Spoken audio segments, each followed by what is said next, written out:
This video was brought to you by Incogni. Today, Russia fails to get back onto the UN human rights body, Finland says that its undersea gas pipeline may have been sabotaged, and Israel exchanges fire with Hezbollah over its border with Lebanon. From TLDR News, this is your daily briefing for Wednesday the 11th of October. Russia has failed in its attempt to regain its seat on the UN Human Rights Council, after losing its vote in the General Assembly. Russia was first expelled from the UN body in April of last year, following its invasion of Ukraine, and had been hoping to be elected to a new 3-year term in Tuesday's election for 2 open seats allocated to Eastern European countries. However, it was Bulgaria and Albania that were successful, receiving 160 and 123 votes respectively in the 193-member General Assembly. Russia, meanwhile, received only 83 votes, so while it was defeated, it still managed to gain the support of a considerable number of countries. Russia had said that it wanted to stop the Council from becoming an instrument which serves the political wills of one group of countries, and accused the US of leading a campaign to block their return to the Council. For their part, Albania's ambassador had urged countries not to vote for Russia, saying that they would not take an arsonist for a firefighter.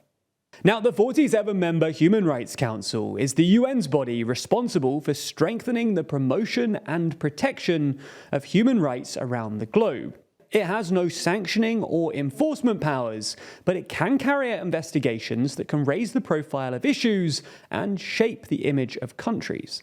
However, it has faced criticism, largely for its membership. That's because a number of its members have questionable human rights records themselves, including China and Cuba, who were re-elected to the Council on Tuesday, as well as existing members like Eritrea, Qatar, and Sudan.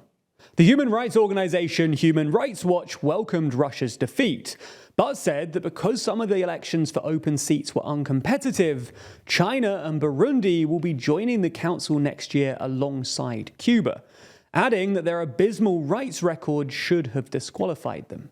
Now, there's more on the way, but be sure to subscribe and ring the bell to make the daily briefing part of your daily routine. Or just search for us in your podcast app of choice to listen along. Next up, Finland have warned that an undersea communications and gas pipeline might have been sabotaged after the Baltic Ore connector, which connects Finland and Estonia, suddenly shut down on Sunday. Norstar, a Norwegian seismology company, identified a probable explosion at around the same time the pipeline went offline on Sunday, causing a surge in European gas prices. A communication cable was also knocked offline at the same time in Estonian waters. Opening in 2019, the Baltic Connector pipeline was designed to help integrate gas markets in the region, and is Finland's only direct link to the wider EU gas network. However, the Finnish Prime Minister said that the country's supply is not at risk and that there are enough alternative gas sources.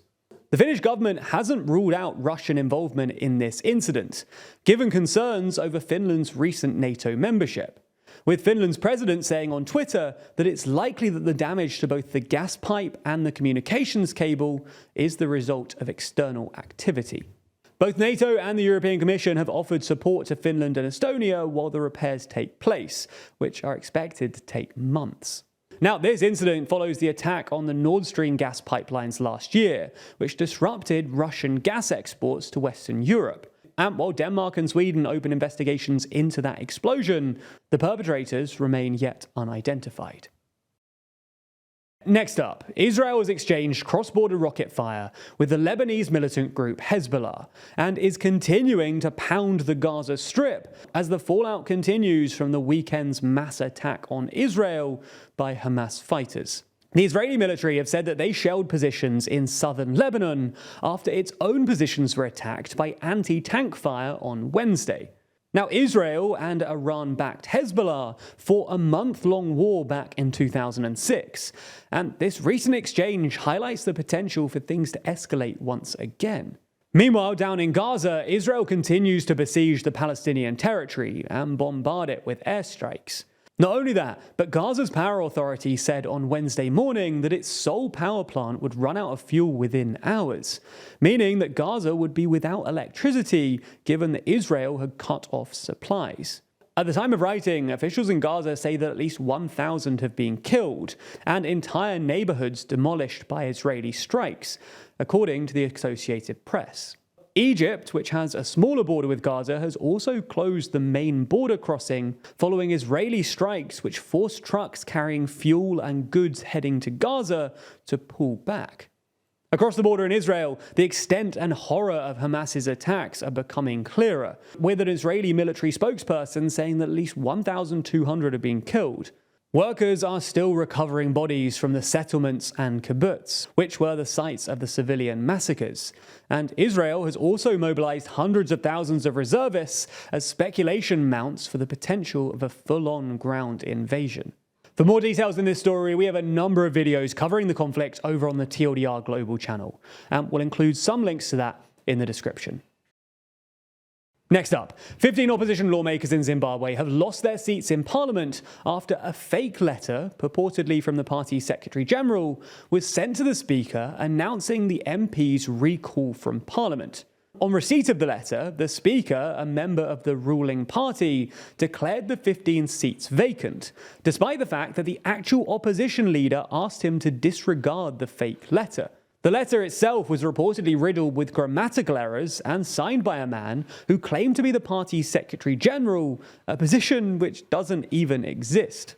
Nelson Chamisa, who leads the opposition Citizens Coalition for Change, or CCC, said that the conduct was a wanton violation of our laws and a clear act of criminality, and said that the 15 CCC MPs in question have filed an appeal in court to challenge their loss of seats. Interestingly, should their appeal fail and their seats remain vacant, the 15 by-elections would provide the ruling party with the opposition to secure a parliamentary majority required to amend the constitution. Now, Zimbabwe only just went to the polls in August for an election which secured yet another term in office for the government, who've ruled the country since independence in 1980.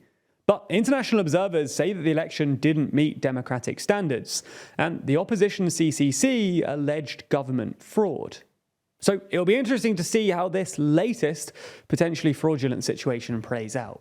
Finally today, the UK's National Grid announced that the Dogger Bank wind farm, which is about 70 miles off the coast of northern England, has been connected to the grid for the first time and began to produce power on Saturday the 7th of October. Now, the farm is not yet fully built, but once completed in 2026, it will be the world's biggest such wind farm, with 277 turbines able to provide enough output to power 6 million homes with clean energy. A couple of years ago, I was the victim of identity theft, and I only found out when I got a court letter saying that I owed money to a broadband company at an address I'd never lived at. And I'm not alone here either, with victims of data breaches rising by 41.5% in 2022. Now, all of that stolen data is very often being added to commercial databases, with data brokers potentially aggregating your personal information, including your name and aliases, social security number, login credentials, home address, location history, online activity, and more. All of which is available for purchase by businesses and could fall into the hands of criminals too. Fortunately though, Incogni are here to help. That's because Incogni reach out to data brokers on your behalf, request your data's removal, and deal with any objections. Plus, as brokers often continue to collect data even after takedown requests, Incogni continue to keep watch. So whenever a new record pops up on a data broker site, Incogni will automatically take care of that too. And even if you're not worried about your data being stolen, we all deal with endless junk mail and robocallers, both issues that Incogni's services could help cut down. So create an account using our link in the description, grant Incogni the ability to work on your behalf, and sit back as they make you safer. Plus, by using our link, you'll get an exclusive 60% off an annual Incogni plan. Thanks for checking them out, using our link, and thanks to Incogni for sponsoring this video.